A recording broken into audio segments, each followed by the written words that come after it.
Hello everyone, welcome to Redmen Radio, the Liverpool podcast. I am Paul Mach and I'm joined by Tom Dutton this week as Chris Pajak celebrates the birthday, not birth, that was 2 years ago, of one of his daughters. So fair play, Tom, hi. Yeah, I hope you had a good day. Yeah, it's a weird setup. I'm not used these mics before, Paul. We have got new microphones, and we used them last week, to be fair, and the arm was broken on one of them, and it led to some severe bodging. But no, I'm pleased to say that they are strong and stable. Yeah. You know, unlike the British government. Kick-off question. Football, Paul. So just to... yeah, we did have someone commented about Brazilian politics on our Redmen subscribers Facebook group, and someone reported the post. I don't know that. Yeah, we're not going to get sucked into it. No. No, we're not going to get so tempted to dive in. I know. So tempted to dive in.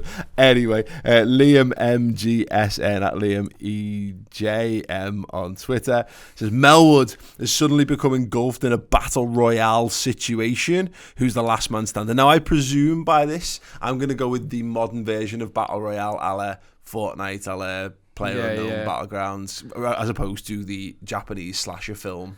I mean, I reckon they've just picked up weapons and gone at each other. I don't think there's many guns in Melwood. But we're talking about this world where it's an ever decreasing circle that you're allowed to exist within. Around Melwood, who for you is the man that comes out on top? I've got a few, right, because it's Alisson, because he's huge, is the first thing. Moreno, because he'll run away and hide. But then I was like, no, you've got to think smart. Paul Kelly is the head of physiotherapy, right? He knows every single one of the players' weaknesses. Oh, wow. There you go. Wow, so it's a real outsider. It's not that a guy wouldn't be expected. Okay, I like that. To be fair, Moreno, it's quite frankly shocking how often Moreno comes up as an answer to these type of random questions that we get. And I think there's two reasons why. Because I think because of his size thing, I think that plays a massive part, because you can get into vents and stuff like that. He's like Dr. No in Goldeneye. He's more like Odd Job. Odd Job, not clearly Dr. No. Clearly the reference you're going for. In Goldeneye on the N64, where he's so much smaller than everyone else and therefore he's harder to hit. Mm-hmm. He is a bit of a cheat. Yeah, he's a bit of a cheat character in that regard. So I think he would be a good chance. I think similarly, in terms of, is it a positional awareness thing that you might need, because you need to know where to be at what time. So are we talking? I mean, Virgil van Dijk is the ultimate man. Oh, how did I forget about Virgil van Dijk? He's even bigger than Alisson. I don't know. I think, but then maybe stamina comes into it, because James Milner can run for days. Obviously, more than the others. He could just run away. He's not the fastest, but sometimes that doesn't matter. You keep bringing this running away thing as a tactic. Well, I mean, I'm not. You're running into the fray, surely, if you want to win at Battle Royale. It's true, but I just don't play these games because I'm really bad and scared of them. Okay, sad. Okay, that's absolutely fine. If this was a game of Rocket League, maybe for next week. Yeah. Let me know your suggestions then if you're watching or if you're listening. If you're watching on YouTube, in the comments. If you are listening, tweet us using hashtag LFC Battle Royale. I like that. And who's your winner? To at the Redmen TV. That'll be absolutely magic. News in brief then. James Milner has a hamstring injury off the back of the Man City game. There's talk of him being back by November, with the Arsenal game being targeted for that one. Kenny Lloyd on Facebook asked, what will happen? Pardon me. What will happen now that Milner is out for a month? I'll be devastated. Really? I am devastated, because I think he's such a massive part of that midfield. Obviously, he's probably... I mean, I was about to say he's not the best midfielder, and I think he is, stats-wise. Before the City game, a lot of stats came out, and he was top in terms of every midfielder in the Premier League for quite a few of them, especially in the top 5 for quite a few of distance covered, chances created, passes. I had them written down somewhere, but I just didn't bring it down because I'm stupid. But he's a massive part of that rotational system that we've got, and the fact that it's not been a rotational system because he's been so good in there speaks volumes. Part of me thinks this is a big opportunity. I talk about this a lot, and how sometimes players, you can have a sliding doors moment where they might just never get a look in, and then it never really happens for them. But other players, there's an injury crisis, a player steps in. I mean, a perfect example of this right now is both Joe Gomez and Trent AlexanderArnold. Yeah. You could argue for just the right back situation, but then expand the Gomez stuff out to the centre back stuff with Dejan Lovren's injury at the back end of the pre-season. So there's something here for Fabinho, there's something here for Keita, there's something here potentially, we've talked about Shaqiri getting a go in the midfield. Adam Lallana's just coming back, is back in training, another couple of weeks for him, might get him ready. I don't think anyone's looking to rely on Adam Lallana these days, but foolish to write him off at the same time. I think the big thing that he brings is that cover to the fullback. He's just immense at it. You watch him covering Milner. And that's what the other players need to be getting better at. Keita obviously isn't there. We saw that against City when we just stopped using that left hand side, when Milner can fill in at left back and Robertson can storm up the pitch, and we just don't have that, I don't think, with any other player in the team. So if other people can learn that, then fine, but he's so good and so comfortable on the ball in these type positions. It's so hard to replace that. It's you're right. The amount of times where he is left back in that side, and then 2 minutes later he's on the wing, crossing the ball in like the opposite wing, and you know how much of the ground he actually covers in that regard. So no, it will require a bit of a rethink, and I think as we saw, in fact, we got a question that we're going to discuss in a bit more depth and detail on the subscriber Q&A. It's wobbling everywhere. I'm just.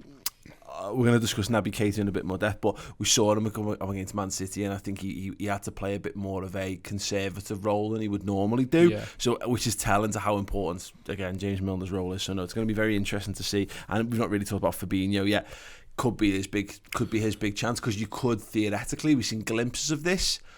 Maybe it's a chance to see Jordan Henderson further up the field, because he's probably the next best option who understands the full role of the midfield. That would be nice. I mean, you think about when we were talking about rotation, I think it was late last season and sort of at the start of this one, we always know that we're going to have a rotational sort of midfield, where that's why Gini Wijnaldum can kind of fill in when Hendo needs to drop out of there. Everyone can do everything in that midfield. Exactly. So Fabinho can just slot in and then let Gini and Hendo push on for segments of the game, and then we can slot into a nice 2 with Gini maybe further forward. That could be a really nice option for our midfield. I want to see more of Fabinho, if I'm honest, and I'm glad now that obviously this applies to a lot of the midfield, that we're going to see it against lesser teams where, look, we're not on the back foot for portions of the game. We're literally just the attackers, and I think we're going to benefit massively. And having Fabinho in there, if you can make the case that he's more of a DM than Jordan Henderson or than any other midfielder that we've got in that team, that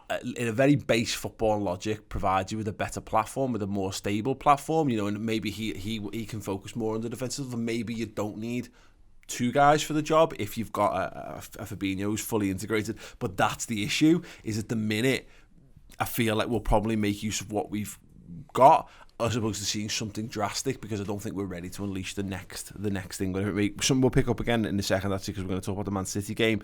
Jadon Sancho being linked. Yeah. Oh, please. So they sold him for 10 million to Borussia Dortmund. City did. They offered him 30k a week to stay, and he was like, no, because I want to play more football, which is amazing. He's probably looked at Kevin De Bruyne in there and gone, well, he's left and now he's the best player in the Premier League, because he's not getting stifled at Chelsea. And obviously it didn't really work out with the other guy who left, who's now he's lower down in the Premier League. Can't remember his name. Played in Germany's squad, doesn't matter. But it's one of them where he's going there and he's lighting it up. Yeah. He's really, really good. And he's English, which can just get all the English players. Yeah, exactly. Yeah, that exactly. I agree on this. I think you're seeing a few of these players doing this kind of stuff. You saw Ademola Lookman go on loan to Leipzig last season from Everton, and then not this season, and he's not really getting, he's not fitting in with Everton this season at all. He's one, I keep coming back to this. Liverpool are one player light, I think, for the front three, and I've been saying the model for me, the if you were going to do a search on whatever footy related game that you're playing, it is age between 19 to 21, and it's pace, and it's and it's an eye for goal as well. And I think he fits that. I don't know whether it is him, but I'd referenced like a Ryan Sessegnon and a couple of these, and we talked about Pulisic have been mentioned in the past, etc. The English connection, I think, will work well in our favour. It's a daft thing to consider, but Daniel Sturridge being at Liverpool has got that. You can go, having left Man City as a kid, going to Chelsea, you've got him as well, and obviously an English connection to be able to go mate, look, if you want to do this, Liverpool's a good place to come. I think you've got a potential there. But yeah, that's the kind of place we should be looking to target. It's the price for me though. 100 mil, and City have the first refusal, don't they? Which is massive for me. I think Man City can literally just go, yeah, sorry, we offered you 30k a week. You are obviously much better than that. Do you want to be a regular first team player? Obviously, you're battling with Sané and Sterling, which is miles harder than battling with no one for cover for Mane, really. Yeah. But it's one of them. Get him if we can, because 100 million's ludicrous, yeah, and I don't think he would. I think the only thing that makes that difficult is the Usman Dembele to Barcelona stuff, because Dembele was never worth in excess of 100 million. It was just the situation that developed. But once you've set that precedent, and Dortmund are not soft when it comes to selling people, and particularly the German league is not soft because they see English clubs come in and rub their hands together, don't they?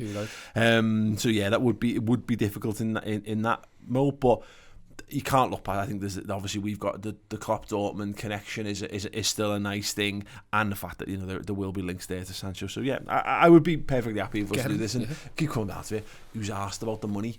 Because if you can get someone and he's good and if he's got the potential to go on and better our front three over a longer period of time, then yeah, great. And it's a different type of player. I think he the amount of assists he scored from the positions that he's playing. He would fit right into that team, but I think he'd fit the mould of kind of going into the 10 in a weird, like how Mane likes to play it, or Klopp likes to play Mane, I should say. Just going, obviously we could play it as a winger, drift in and let us play through the centre a bit more. I think he'd be perfect for that. Brilliant. Mohamed Salah, at time of recording, had 52% of the public vote for the Ballon d'Or. Obviously, Salah does not lose public votes. I mean, ultimately, it has no bearing on who wins the Ballon d'Or, so it doesn't really give us any strong indication. I feel as though I felt strongly at the back end of the season that if we'd won the European Cup and if he'd gone on and had a good World Cup, he didn't even need to have a great World Cup. If he'd say gotten Egypt out of their group, I think he could have won. I think he could have won this. I just don't think he can. That's it. I mean, he hasn't done enough, which is mad. He's Premier League top scorer, hardest league to really get that, being pushed by a very good striker in Harry Kane and others, Sergio Aguero as well, Raheem Sterling. It's hard for me because obviously I want him to win it. I don't think he is worthy of it because he's unbelievable and he's Mohamed Salah and he's the best player ever. But look, Messi, Ronaldo won the Champions League and scored a hat-trick in the World Cup. And you've got Modric won the Champions League, you've got the final of the World Cup, you've got you've got the French lads inevitably. Mbappe. I think there's going to be a clamour to get Mbappe. I think footy is waiting for this Ronaldo Messi takeover. Who's gonna surpass them as the best players in the world? I do have a slight feeling that we're probably going to get one more season of it being Messi or Ronaldo, and Ronaldo's an easy enough one because again he's just won three back-to-back European Cups or whatever. So and he's moved to Juventus and he's, by all accounts, not doing the business, but he's doing all right over there. He's still fit, you know what I mean, for his age. He's done it for so many years. I think you're right. I think it is just going to be one of them two, and it's Ronaldo. Yeah, definitely. We're not going to go too much in depth on the news and stuff. We do that on the Reds News Roundup show. That is our good friend Steve Horse show on the redmentv.com, where all of these points, presumably, and a whole lot more, because Steve runs Read Liverpool. So he knows all of the stories. He knows all the inside track. He is good at it, to be fair. I mean, really there's always some. It's not all. There's some fun and games in there as well. I'm behind the camera for quite a few of them. They're just boss. Yeah, brilliant show. So get over there and watch the Reds News Roundup, which will be going out on Thursday this week on the website, as well as a whole host of other things as well, to be fair, including our interview with Bruce Grobbelaar, which is very, very good. Manchester City at the weekend just gone then, Tom, 0-0 draw. I think it's fair to say, and it seems to be the common thread coming out of this analysing the game, was there was a lot of respect shown on both sides. Oh, definitely, and I think a lot of respect, but both teams still had a go, and I think it was a testament to both teams' positional awareness, the defensive shape, I should say, I guess, and we just stifled each other, and not even in a bad way. It wasn't a bad game. I really enjoyed watching it, and as a neutral, I think that's the perfect way to watch a game. That's the best 0-0 I've ever seen. Let's put it that way. Because both teams were going for it. There was saves at either end. It could have been won. It wasn't won, and the two best managers really in the Premier League with the two best teams in the Premier League, it's always going to be a good game. Yeah, I completely agree, and I can't unpick Liverpool's start and more importantly the recent run of fixtures that we've had, and we're going to come on to talk comparatively how Liverpool's season stacks up to Chelsea, City and some of the outsiders at the minute, obviously Arsenal, Chelsea in part 2, but yeah, I'm happy with where it is, because the risk reward thing, whilst the reward is great, being 3 points clear of City doesn't win you the league. No. But being 3 points behind and then being on a run where you've lost 2 games back to back, or you've lost 3 of your last 4 games, etc., and the psychological damage of having that, I think on the balance of it, I think our approach, I've made peace with our approach. I'd have liked to have seen us just go and win that game. Yeah. But on the balance of it, yeah, fair enough. People just don't win games like that against City. City are one of the hardest teams to come up against. If you watch Chris's stat show, which went out before today, which is Boss, he goes on there and there's a graph which just shows Liverpool and City concede both the least amount of chances every single game, and City are the ones who concede the least. The 2 best defensive records in the Premier League so far this season. And you've got to always be careful. There's a reason why first half we didn't push our wing-backs up, our full-backs up so high, is because you can't do that against City. We did in the second half when we created a bit more space and let Joe Gomez go up, and look, we could have got a few goals from that on another day if the balls were better, and the ball to Sturridge was a great ball, but it just didn't have enough pace on it, and he couldn't direct it towards goal fast enough. But I mean, you've got to show respect, to go back to the start. You've got to. It's Pep Guardiola. It's the champions. It's such a tough game. It's coloured by the fact that we have a really good record against them at Anfield. It's true, yeah. And that's what makes it takes a little bit of the shine off it to some extent, because there will always be that feeling that we've really got a hold over them at Anfield. And I think it was telling that Pep Guardiola, who has been so bullish in talking about how he's never going to change his approach, and his approach is his approach, etc., that even he adapted. They didn't go for it. We said this, for as much as people say we should have had a go, we should have put Salah on, and we should have put Shaqiri on, and we should have put an extra man, and we should have really gone for the game to take it by the scruff of the neck. They didn't do that either. It's not like City smelt blood and thought we're going to push on here.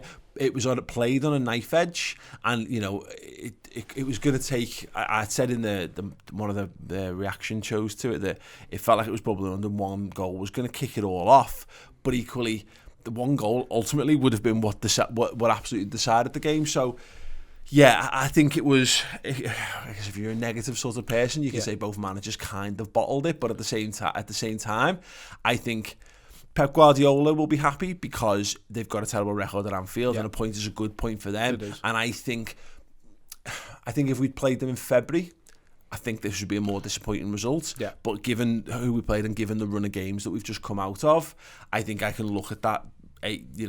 First 8 Premier League fixtures and include the games that we've played in Europe as well and go, yeah, you know what, fair enough. I think another thing for me is the momentum thing, and obviously not a winner momentum, but it's a momentum of, I think I'm right in saying we haven't conceded a goal at Anfield in the Premier League this season. I think I'm right in saying we haven't.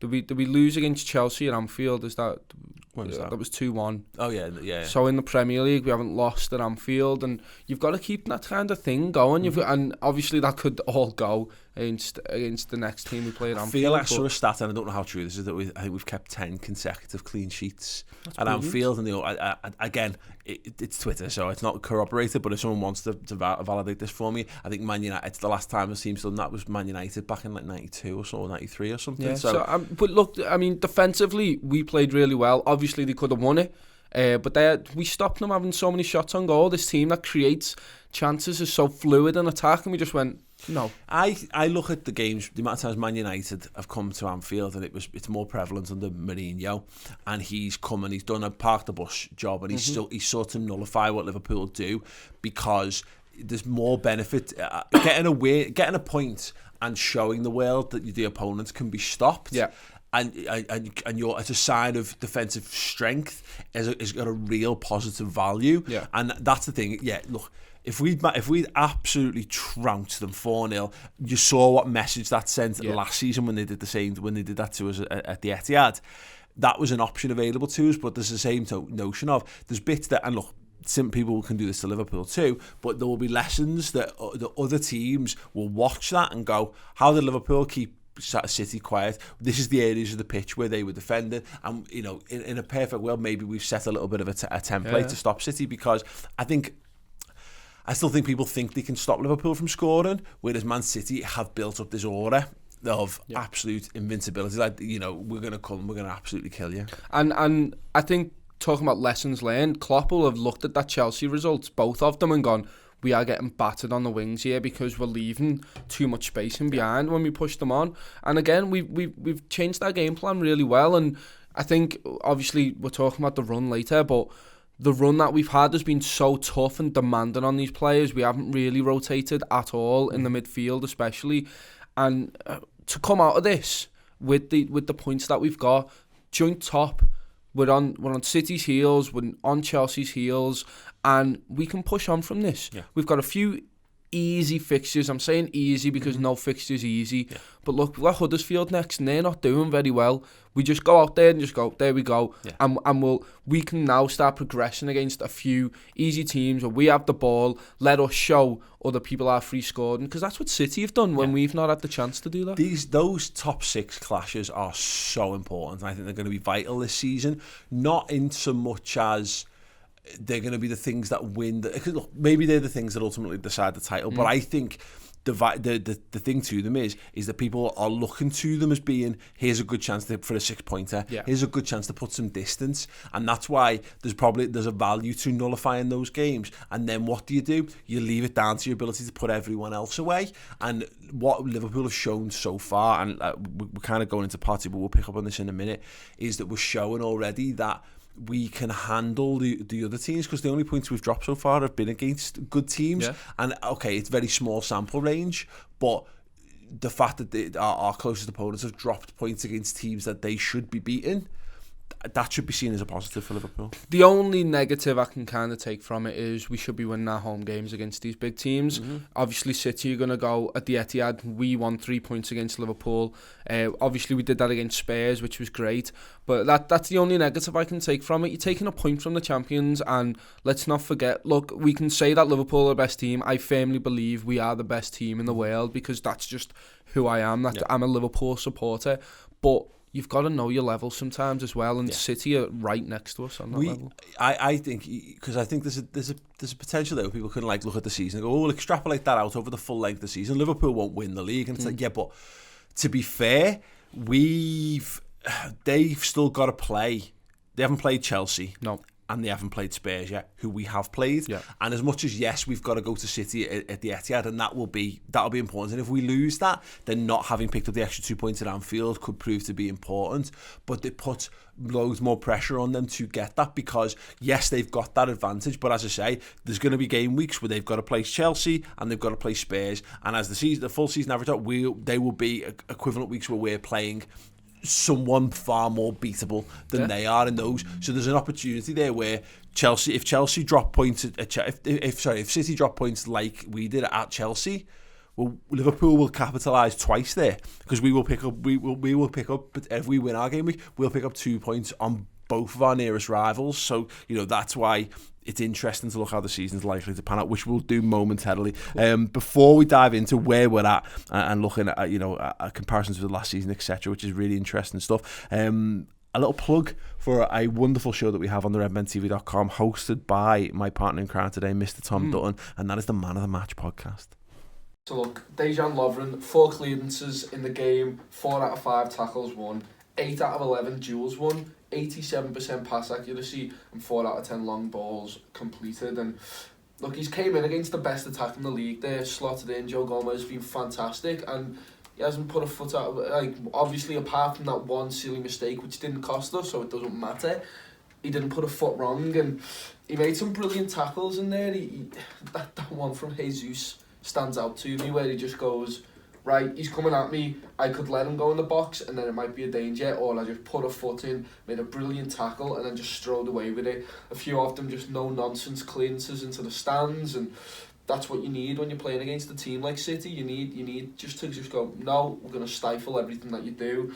City let him have the ball, and he used it quite well for me. It's not something that he's always been very good at, but he fires balls along the ground into Mo Salah's feet, into Bobby Firmino's feet, and it just helped us kind of build from the back like that. And I just thought, you're coming in to that defence, you've got to be good, and he was. Yes, so after every match, Tom and his little gang of merry men get together, interact with the viewers, get your polls, get your thoughts on the best players, talk through it. It's a belter little show. I enjoy it. It's different from the final word, and the final word is a roundup of the whole game. It encapsulates everything. It's brilliant. But the Manor Match is focusing on players individually and talking about their role in the team and how they performed and what we want to see from them, and how, you know what I mean, just that kind of thing. We focus in on the players, and I think it makes for a different discussion anyway. It adds into our full roundup of every game. Obviously, as Tom mentions there, we've got the final word show. We obviously do a bit on this podcast as well. We've got the instant match reaction that goes out on YouTube immediately after the game. Then we've got the stats and tactics show that Chris is doing. So, you know, whether you want to look at the game as a whole in a more light-hearted sense, whether you want to look at it from a deep dive statistical point of view, or you want to look, as Tom says, about the players, we've got you covered on the redmentv.com. So get over. If you enjoy what we're doing here, we've got the podcast version of everything, so you can get it on your phone, you can get it on the go, or you can have it on your telly, or you can have it on your desktop as well. And we've got a site revamp coming this week. Very, very exciting. Loads of very cool new features. Lots of stuff that people have been asking us for. We're finally going to be able to deliver upon. It looks boss. It does look very, very good. So yeah, stay tuned for more news on that, of course. But yeah, in the interim, go over some amazing content that we're producing there. Exclusive stuff as well. You know, we've got this interview with Bruce Grobbelaar coming up this week, which was great. We had him in the studio. He's nuts. He's absolutely nuts. I'm currently editing that, and there's bits where I've watched it like 5 times, and I keep laughing at bits because, but it's an insight as well. You're sitting there. Often you talk about a lot of goalkeepers come out and go, well, how can you judge my position when you're not a goalkeeper? And he has some insight into our ex-goalkeepers and current goalkeepers. Yeah, absolutely phenomenal. That, and of course the oft-mentioned Jurgen Klopp interview. It's 3 years since Jurgen Klopp took over. I sat down with him in the summer. That full interview's on the website. There's a little bit with Trent AlexanderArnold from the back end of last season. Lucas Leiva. A year ago, in fact, we were in Rome chatting to Lucas. Yeah, that's on there as well. Really, really good stuff. So yeah, anyway, plug over, get over to redmentv.com, sign up. It's free for the first month. You can go and have a little look around and see how you get on. Anyway, let's have a little bit of a look at a wider sense then, Tom. Obviously, we've reached this international break, and I think it was either would have been Ross or Bailey put out some up the reaching the international break in a GIF, and I started it and realised that, you know, I have very limited time and finding quite the right GIF wasn't really necessary for me, but it was one of have a big sit down and have a big sense of palpable relief, because this has been a fairly grueling few weeks. It has been, and I think it's tested our squad, which obviously we know that it's a really good squad and it's been bolstered. But like sometimes you just can't use Fabinho and Shaqiri and Keita all the time because they're not fully integrated yet, and that was the hardest thing for me. We've come up against PSG in a Champions League tie. I know it's group stages, but that's a tough game, and we've won that. And there's so many, so I've got here, we won 7, drawn 2, lost 2. Last season, in 11 games, we'd won 5, drawn 4, lost 2. You know what I mean? So that's already a step up. And last season, we had lesser opposition in terms of Champions League and stuff. Yeah, and we still had one of the... Paul Tompkins has done a fantastic article on this on the Tompkins Times. I referenced it on the latest video on my personal YouTube channel. But I'll reference it again because it's brilliant. In fact, his whole website's brilliant as well. But he talks about this is Liverpool's hardest start to a season that they've had in the Premier League era, and last season was that up until that point as well. Yeah. What I think is really interesting, we talk about using the squad. This is where our approach has been different this season. And why I think this international break is massive, provided everyone comes back healthy. And they're still playing games over there because it's the Nations League. If you want to see a massive argument on that, Ross and Ben had a massive argument on that on the Iran League podcast, which is out today. Let me have a guess. Ben likes the idea of the Nations League. Ben really likes England. Ross, not. I don't think they like the fact that they're playing more games, but Ben wants to see more England. I think I wonder how much of your percentage of wool you are means that you like England or not. Well, on the sliding wool, scale. so it's weird. Well, exactly. But like Ross is slightly less wool. Yeah. Being from Southport, he's from Merseyside, isn't he? Like, you know what I mean? Bedford is Wigan. Is that Greater Manchester? Or is it Wigan? I don't really know. It doesn't really matter. It's only a funny comment. Yeah. Sorry to derail you completely. Sorry. Yeah. But what's really interesting was a point made to me about I was chatting to me cousin about this week, and he made a really interesting point. Was Liverpool at the first half of last season with the most rotated side in the Premier League by an absolute mile, not just by a couple of players. Like, it was massive. It was a gulf between us and the next side, the amount of players that have been used or rotated 11s. And you mentioned it before, we haven't really done that when you consider it. By and large, the players you've got, your 11 that started against the weekend, you'd swap obviously Gomez to centre half, Trent at right back. You've got that, and then it's been more or less probably at this point it's about equal between Henderson and Keita in terms of the minutes they've played. And then in addition to that, like Daniel Sturridge, you look at his stats in terms of goals to games, and it's like, oh, that's a decent return. He's played 46 minutes in the Premier League this season, and he's got 3 goals or something, which is sound. You then looking at Shaqiri, who's been used very, very sparingly, and Fabinho. I don't think Fabinho's even been used in the league yet. Am I right in saying he came on in Europe, didn't he? Yeah, he's not been used in the league. Yeah, so he came on for Chelsea League Cup. Yeah, so he's we have by and large pretty much used 13, 14 maybe players. Yeah. And that is a stark contrast to what we did, but it's telling. Looking at the league table from this time last year, we're on 20 points. Haven't played 8. We've dropped the points by 2 draws. This time last year, we were on 13 points. We're already 7 points better off after 8 games played in the Premier League. 20 points? We're on 20 points. Sorry, now. Oh, yeah. Is that what did I say? You said 20, but I thought we were on 18. Now? Yeah. No, we're on 20 points. Oh yeah, cool. Sorry. Okay. Carry on. Thanks, Tom. I was just baffled. I was like, Okay. How do you think we would have constructed 18 points? I don't know.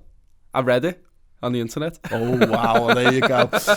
This is corroborated and it is an actual fact. Don't be sucked in. This is not a Donald Trump broadcast. Liverpool are right now this season 18-19 on 20 points. That's what I said. Yeah. Swear to God, I said 20. Joint on 20 points with Man City and Chelsea. Of course, we're in third on goal difference. This time last year, after 8 played, we had 13 points, so we're already 7 points better off.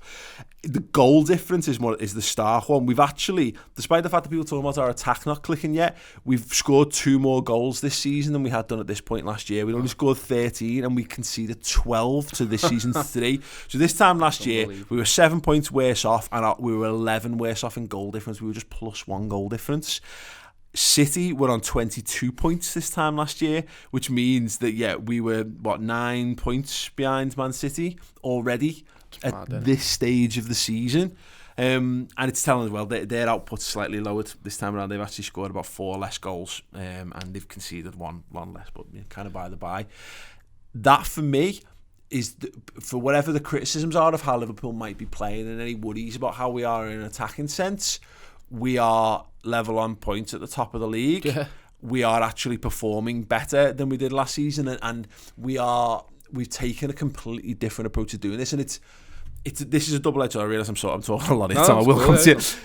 We haven't rotated, so we've doubled down on this stretch of the season, I think, and that's the one thing that we're going to have to get into a swing of yet, and that's where a big X factor remains.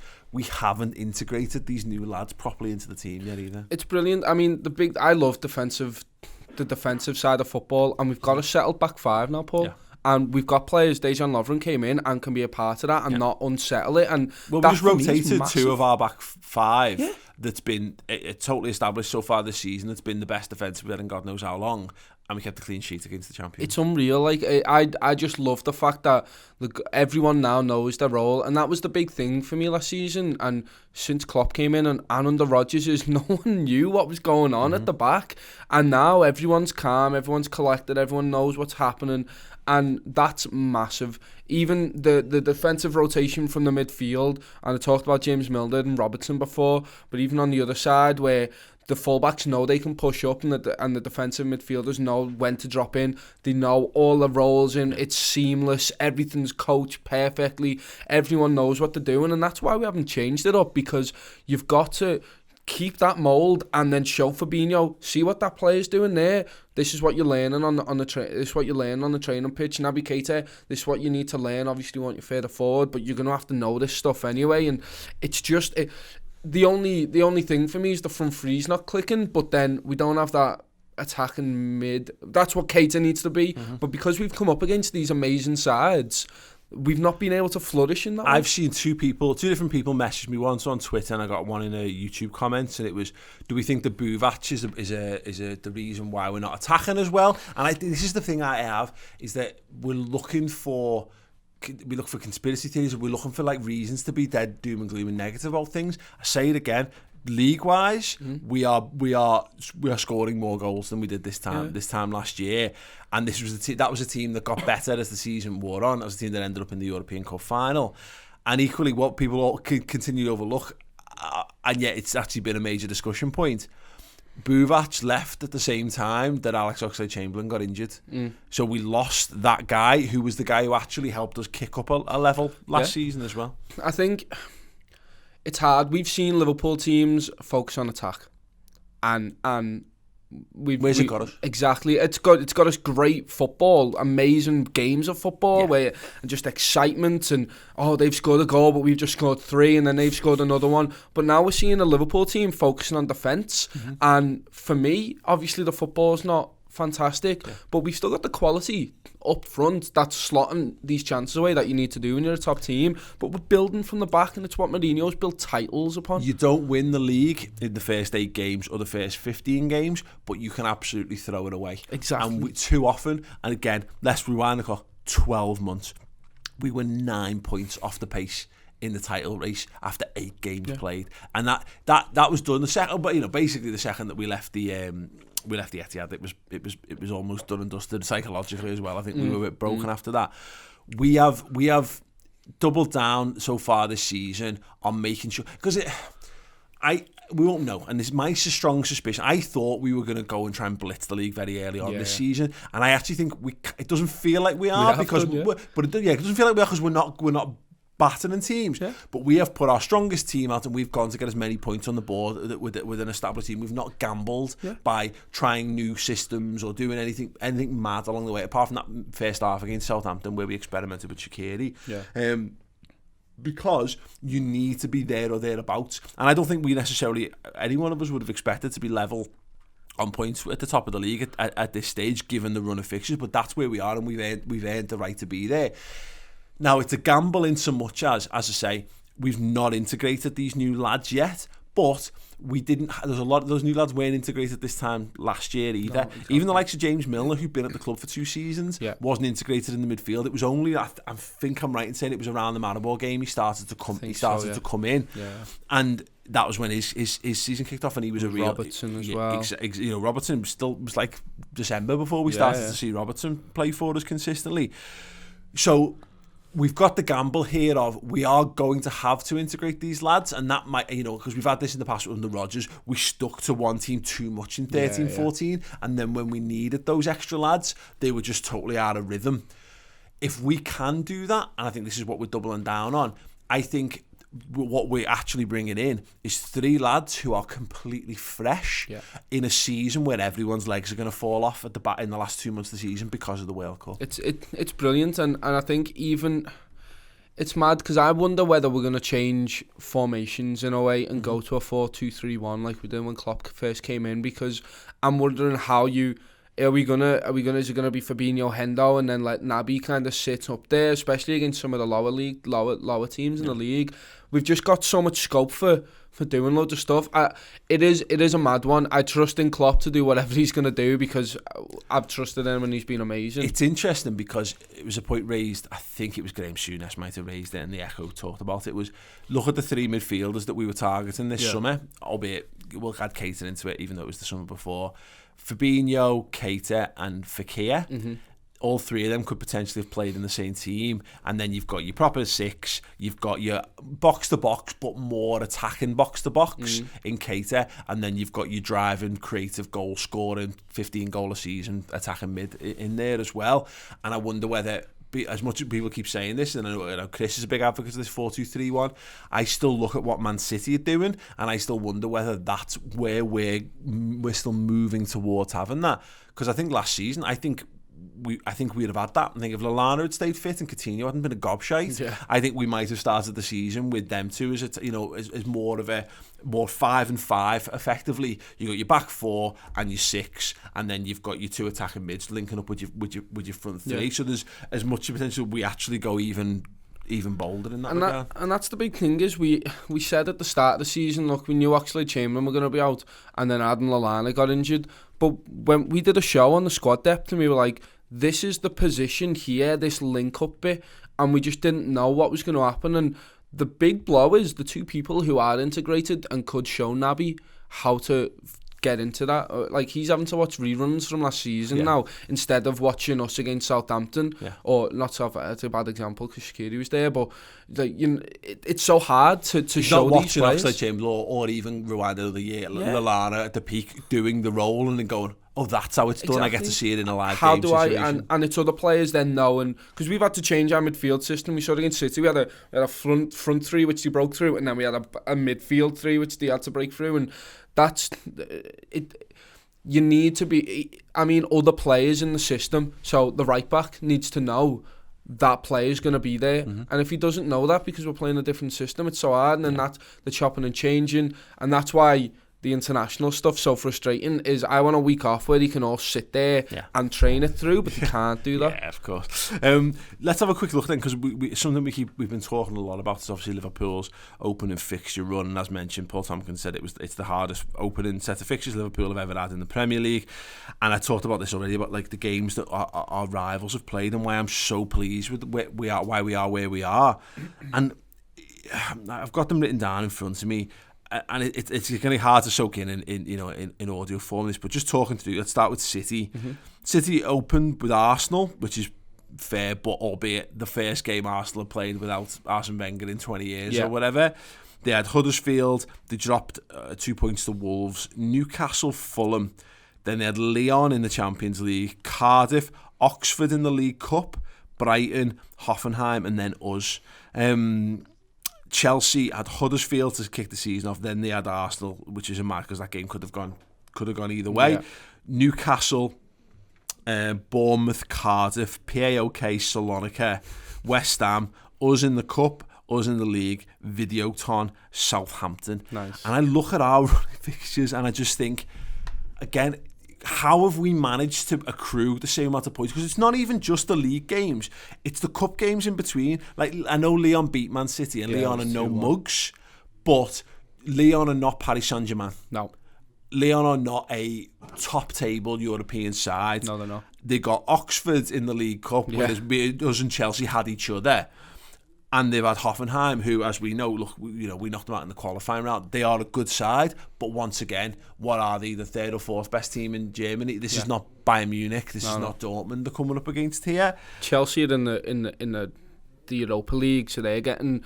To be fair, the travel times for them will have been tough. Sure, but we've seen it ourselves. You don't have to go full strength in the group stages. No When chance. you're that good, you can get it. It's relatively easy. Yeah. There is a little bit of that, and there's always that talk about the Thursday to Sunday hangover, which I wonder whether was a contributing factor to the dropping points at West Ham. Yeah. It could be argued. So but again, I can see these both ways. I can see it as that ultimately, regardless of which way you slice it, who would you rather play? I mean, look. It's a spectacle. I'd much rather be playing Paris Saint-Germain and Napoli. Yeah. But by comparison, Lyon and Hoffenheim, or PAOK, Salonika and Videoton. Yeah, I know. It's mad. And that PSG game was a slog. And we won it in the last minute. And it made it sweeter. And I think that's going to spur us on for the future. We put a lot of energy into that game. That Napoli away game was so tough. We were watching it here and we were bad. But it's tough over there anyway. That's a hard stadium to go to. Napoli are a fantastic team. You're looking at the team. I didn't realise just how many superstars they had that I knew. Yeah. Mertens plays there, and they've got all these. Well, on paper, it'd be easy. It's easy to say well, Napoli might not be considered a grade A team, and I get that. I mean, historically, barring the Maradona connection, they're not Juventus, historically AC Milan, even Inter Milan, etc.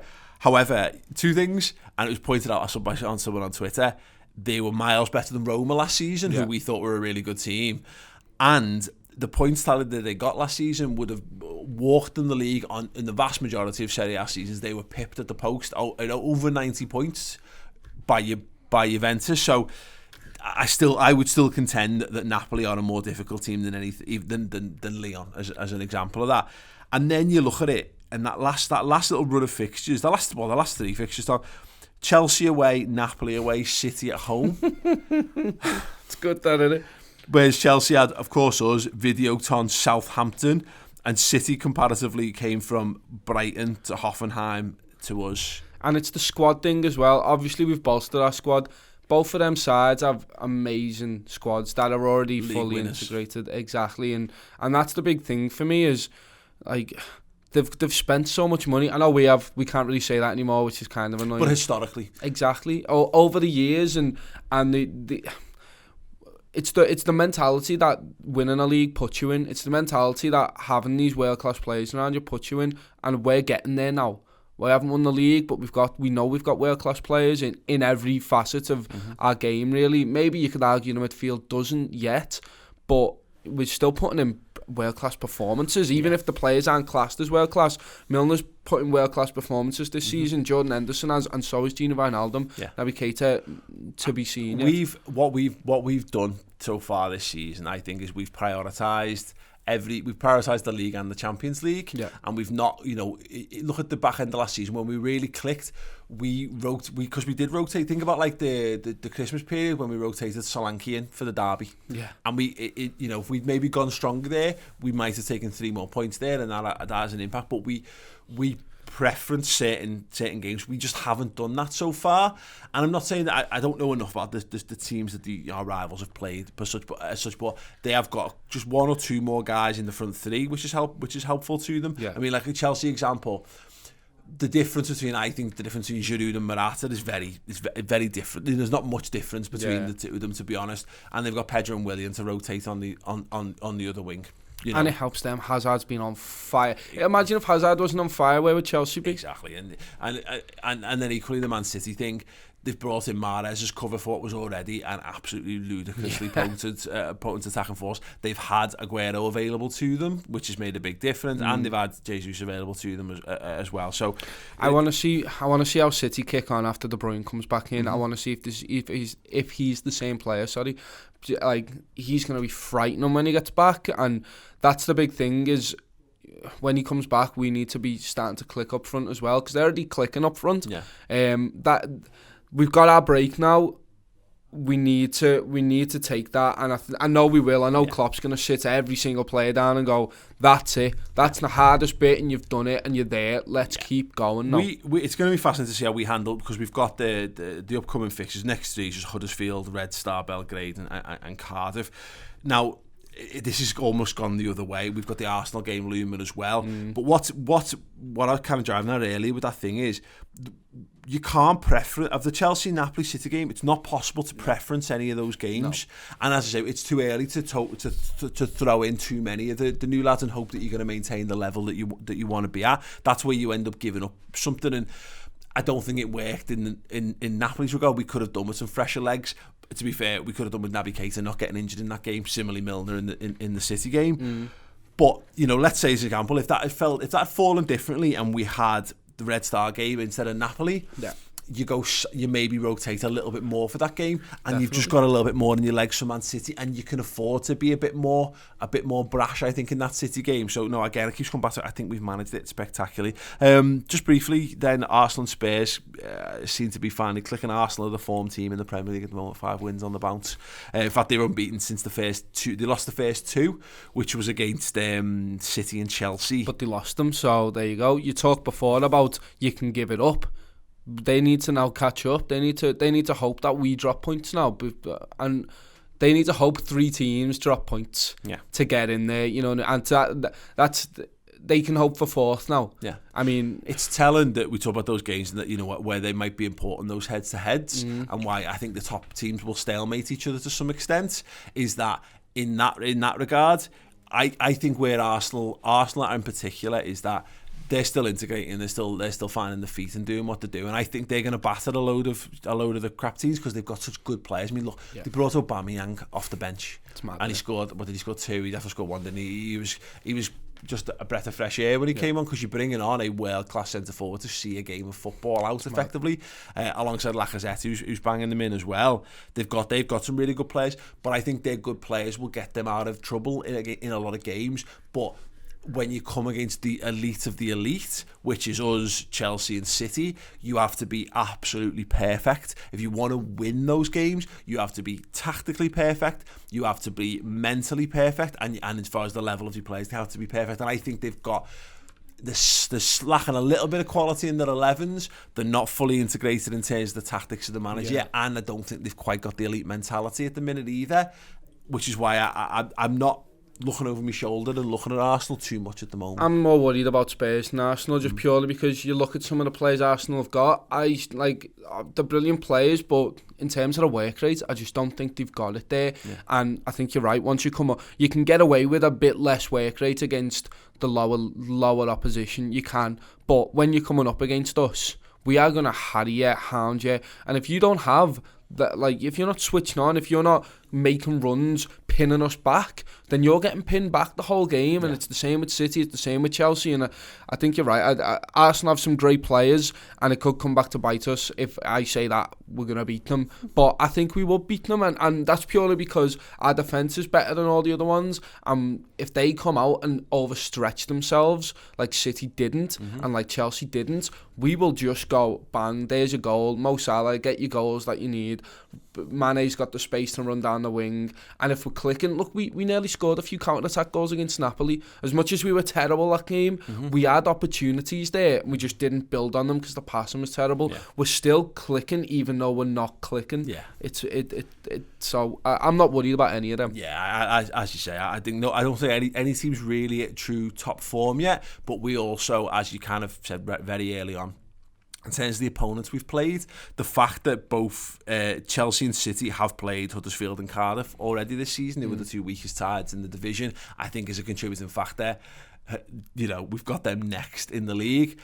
We do have to go out there and make sure we do take those opportunities to click, of course, but that's what you've got to trust that that's ultimately going to happen. I guess that's weirdly the test then, isn't it? It's seeing if we can do what they've done as well. It's all well and good matching, you know, getting those draws against City and that are pointless if you can't at least match in terms of the results what they've done against the bottom teams in the league as well. Okay, then, brilliant, really interesting stuff. Actually, I can't believe I've now got to wait 2 weeks before we get to kick this off. I was really looking forward to winding down over the international break, and now I'm really hyped up again.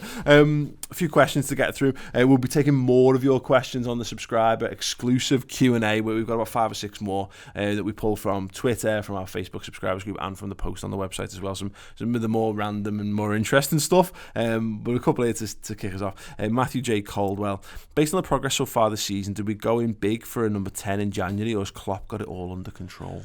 So I've wrote down here, is it worth binning off Ox and changing our system? Because that's what we'll have to do if we're getting a number 10 in there, because we don't play a number 10, we play a number 8. That's what we play. So I mean, yes, get one in and have the option to change it round, but Fekir wasn't going to be a number 10. I don't think he was going to be that midfielder who can drop back in, and that for me is the big thing. I want us to go out there and buy someone like that. But maybe it's a loan. Maybe it's the way Chelsea have done it with Kovacic. Get someone in like that. And I know we don't like doing it, but if you can just say you're a world-class player, come in and do a job for us while we wait for our other world-class player to come back.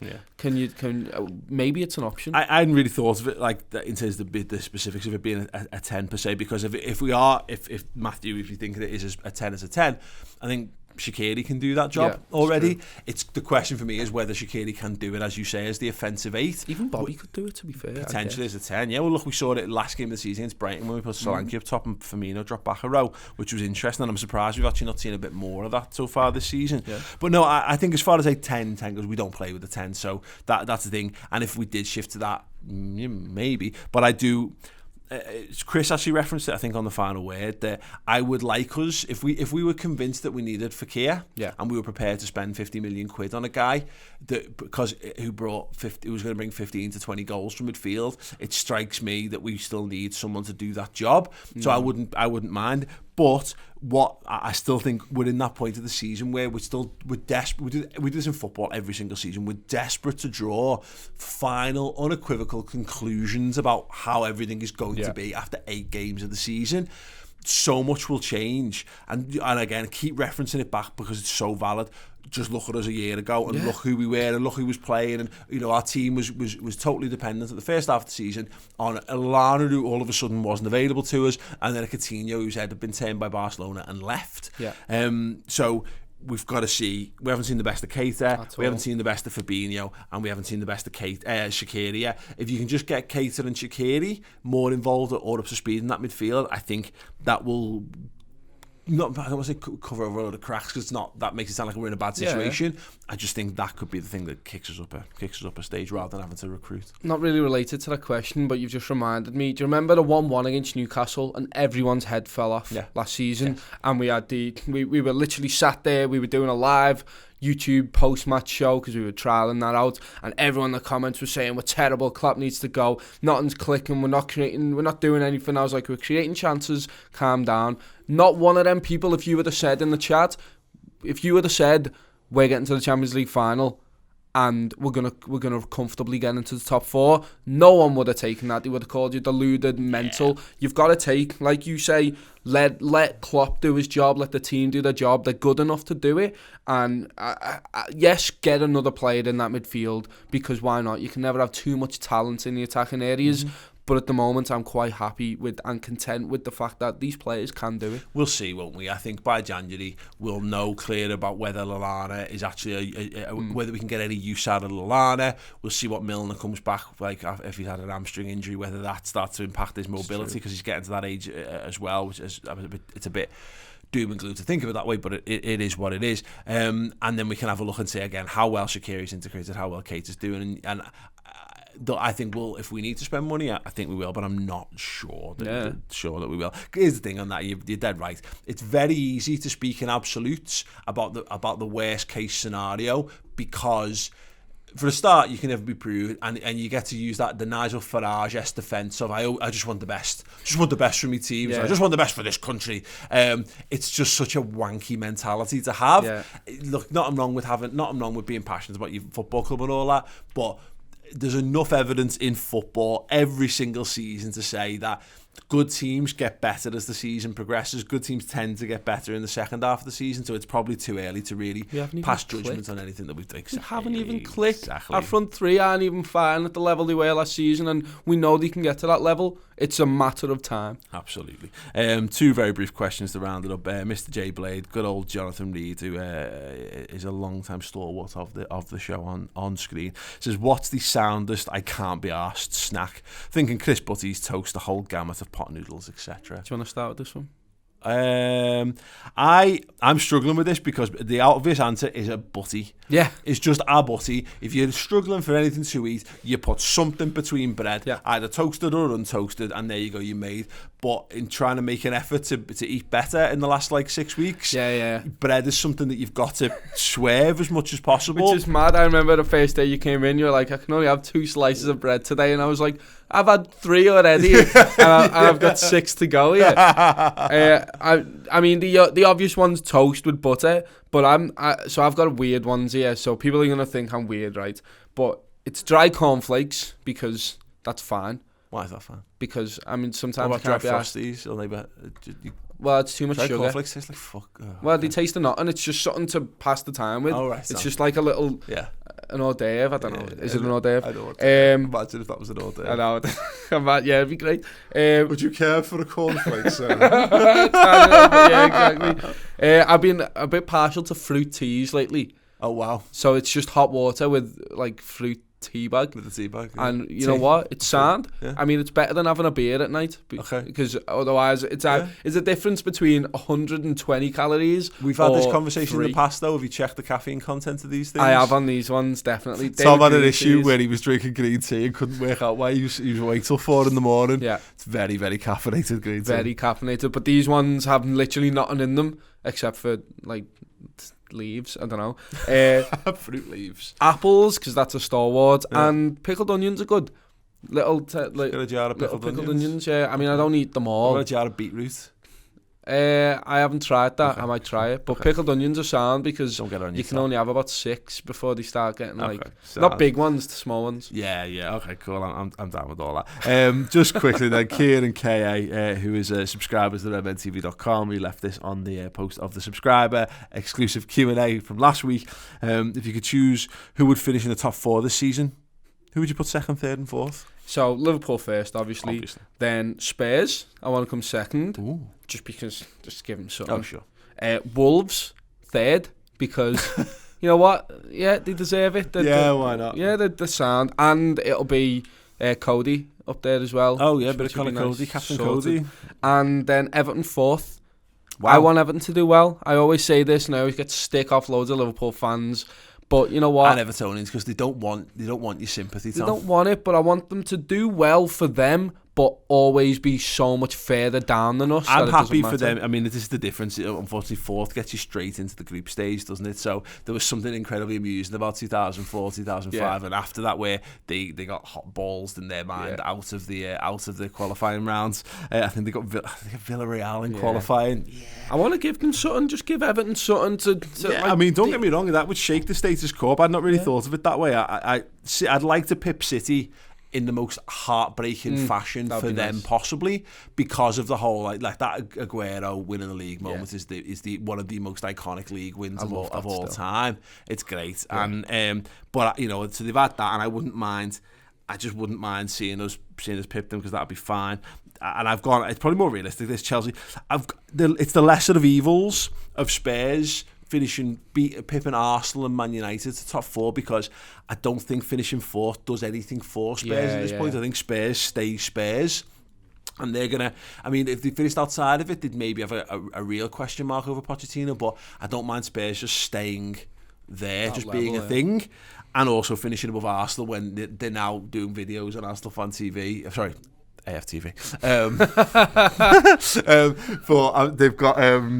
They're doing videos about the banter era being over, and now I'm happy for the banter era to continue for a bit. That's going, fine. I won't watch it, but keep it going. Well, look, Robbie's got to keep the extra wing of his house fully staffed. I'm still not going to watch it. I'm so sorry. I'm just playing to the lowest common denominator there. Like, and yeah, Man United, because you know, Man United 4th. No, sorry. God, I'm well outside. I was going to say, my Man word. United can finish 10th as far as I give. But then, I mean, if United get 4th and keep Mourinho, and then I mean, they'll have got 4th, but then he'll keep going down. Man United's next game is against Chelsea, by the way. If they could do everyone a solid there, that would be good. That would be absolutely delicious. Doesn't matter what they do now; they can beat everyone, and I'll be happy because they stay comfortably behind us. Yeah.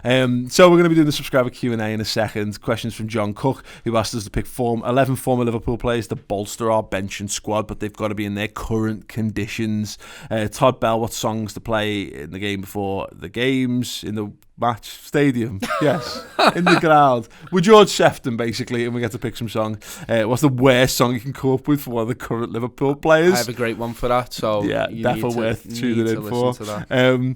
Ranking Liverpool's greatest centre forwards, thoughts on Naby Keita's time at Liverpool so far, designing Liverpool kit, and we've got an American gladiator / gladiators, I guess, MMA style contest to put together at Anfield, featuring current and former Liverpool and Premier League players going head to head. Basically, there's a very good chance Mourinho's getting twatted everywhere. So yeah, get over to redmentv.com, sign up. Again, it's free for the first month, so if you want to try it out, please do come across. As a very exciting times, a brand new website coming next week, hopefully. because it's got to be tested. But it's looking dead good. Perfect time to sign up. We're giving you as much value as we can eke out of this. It's £5 a month thereafter. If you don't like it, you don't have to pay it. You can just see what you get, and you can go back to the archive and have a little experiment with all of that good stuff as well. Anyway, we shall see it over there. For us, it's going to be instantaneous. For you, make it as instantaneous as possible by going over to redmentv.com. Walk on.